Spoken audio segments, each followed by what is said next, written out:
তোমার অনুভূতি বলো এখন তুমি কততম হয়েছো? আসসালামু আলাইকুম, আমি নাবিহা মামুন।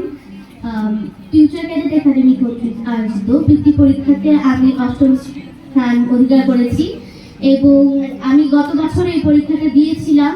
যদিও গত বছর আমি আসল পুরস্কারটা পাইনি, এই বছর আমি ৮ম স্থান অধিকার করতে পেরে অনেক খুশি এবং আমি চাই আগামী বছর যারা এই বৃত্তি পরীক্ষাটা দিবে ইনশাআল্লাহ তারা অনেক ভালো রেজাল্ট করবে। যারা আজকে পুরস্কার পেয়েছে তাদেরকে অভিনন্দন এবং যারা পায়নি তাদেরকে অভিনন্দন, কারণ এই বৃত্তি পরীক্ষার প্রশ্নটা অনেক কঠিন হয়।